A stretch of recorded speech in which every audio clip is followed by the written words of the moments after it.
طابت أوقاتكم سادتي أينما كنتم بكل خير أحييكم، وفي مالي نشرة أخبار المساء والمستهل بالعناوين.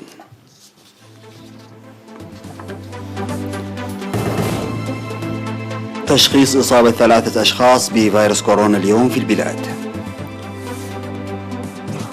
مطالبات بمتابعة الشتول المغروسة جيدا بالإقليم الجنوبي.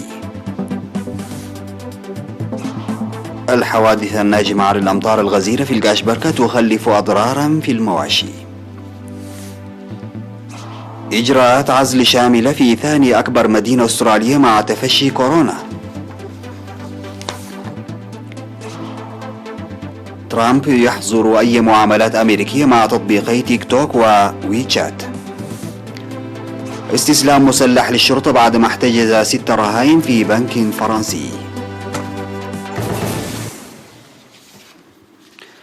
السلام عليكم ورحمة الله. أعلنت وزارة الصحة اكتشاف إصابة 3 مواطنين بفيروس كورونا بالفحوصات المخبرية التي أجريت اليوم 7 من أغسطس للمتواجدين في مركز العزل في منطقتي أديبرة وقرقف بإقليم الكاشبركة، وكان منهم 2 في مركز أديبرة و1 في مركز قرقف.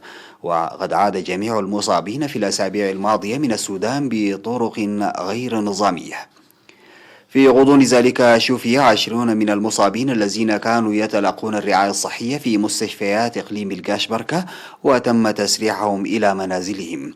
بهذا بلغ عدد الإصابات بفيروس كورونا في البلاد حتى اليوم 283 إصابة، شفي منهم 245 مريضا، ولا يزال 40 يتلقون الرعاية الصحية في المستشفيات.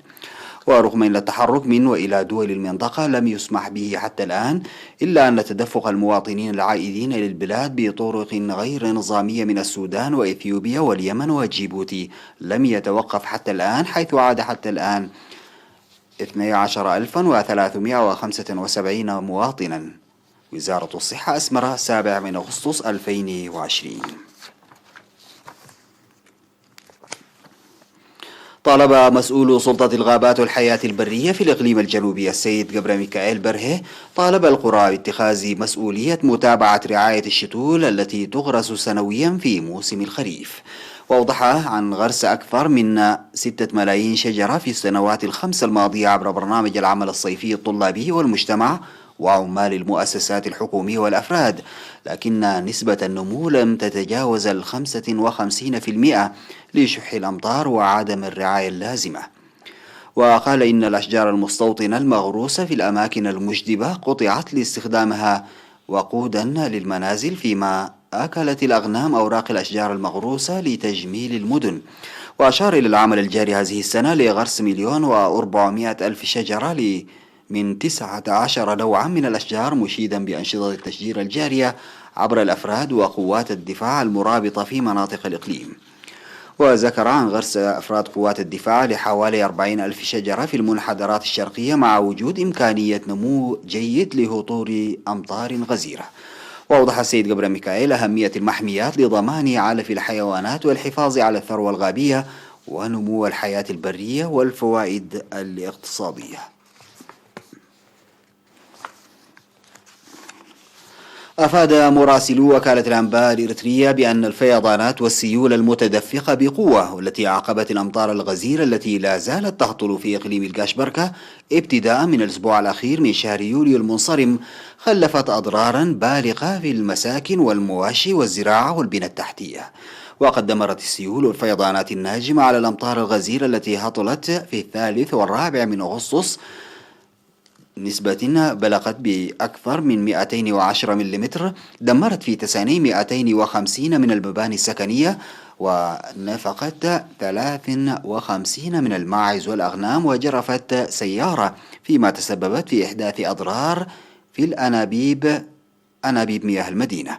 وأوضح أصحاب البساتين والمهنيين الزراعيين بأن الأمطار الغزيرة تسببت في تدمير 75 هكتارا من الزراعة المروية في بلدة توكومبيا بمديرية عالي القاش، ودفن 40 من مضخات المياه، وإحداث أضرار في الأشجار المعمرة والبنى التحتية الزراعية.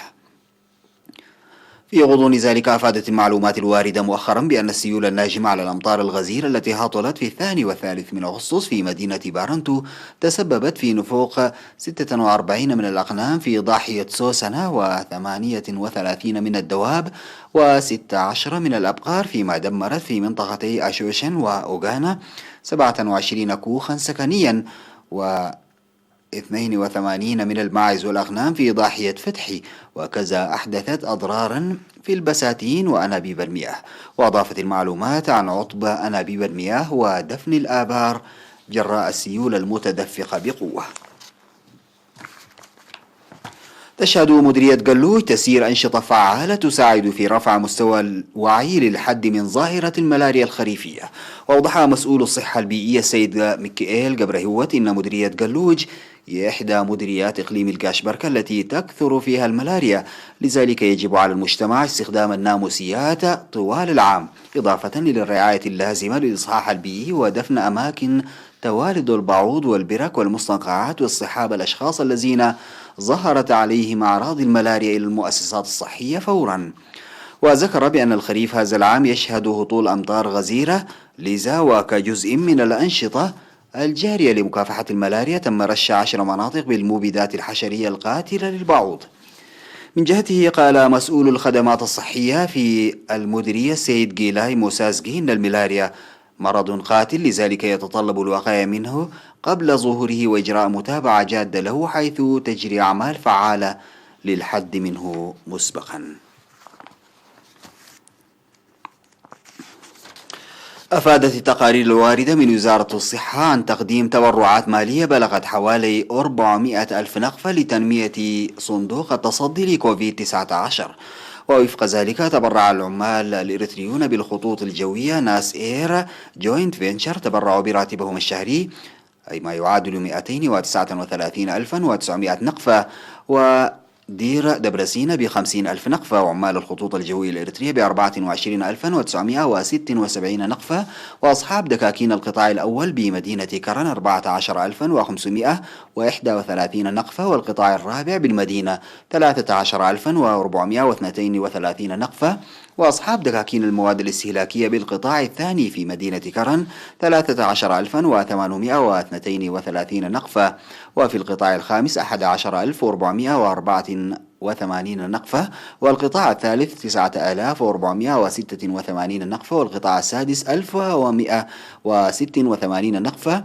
كما تبرعت روضة القديسة لتشيا 6,538 نقفة، وروضة راهبات كابوتشيني ب3,283 نقفة، وسكان منطقة الدوغري ب5,500 نقفة، وورشة سمرت لقطاع الغيار ب5,000 نقفة، وضاحية بهونونا في مديرية عرزة ب2,479 نقفة، والسوق الجديد للأمهات بجوار استاد أسمر الدولي ب3,020 نقفة، وجمعية القديس ميكائيل بمنطقة وقرتي المقيمين في أسمرة 3,000 نقفة، وجمعية الأب قبر منفس قديس قدي قبرو التعاونية المقيمين في مدينة كرن 2,000 نقفة، وجمعية سلام التعاونية بسبيس 2001 في أسمرة 2,000 نقفة.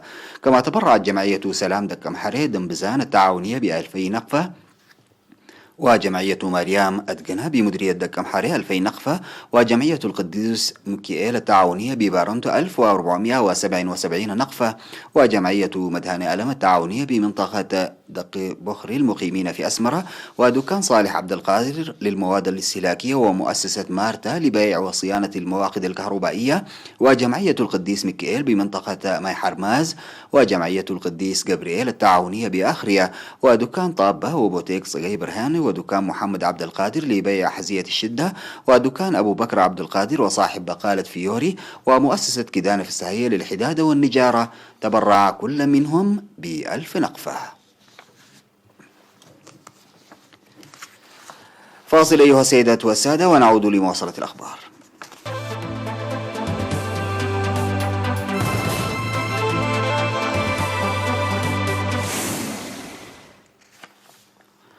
بدأت ميلبورن ثاني أكبر مدينة أسترالية إجراءات عزل شاملة لمدة 6 أسابيع تغلق خلالها معظم المتاجر والشركات، مما أثار مخاوف جديدة من نقص الغذاء في الوقت الذي تواجه فيه السلطات موجة ثانية من عدوى فيروس كورونا. أغلقت المتاجر أبوابها وخلت شوارع المدينة التي يبلغ عدد سكانها قرابة 5 ملايين نسمة. وسجلت ميلبورن عاصمة ولاية فيكتوريا 471 إصابة جديدة بكوفيد 19 و8 حالات وفاة خلال 24 ساعة الماضية.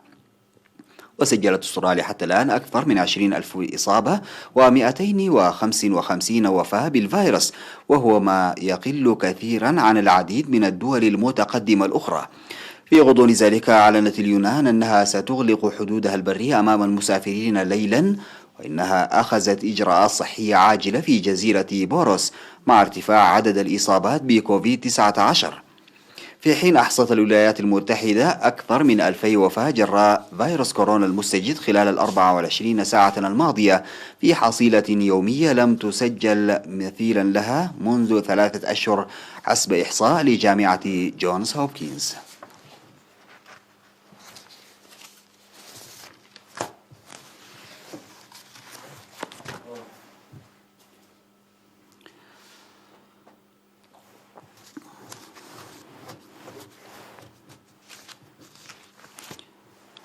سيداتي سادتي، انتهت نشرة أخبار هذا المساء. نستودعكم الله، والسلام عليكم ورحمة الله تعالى وبركاته.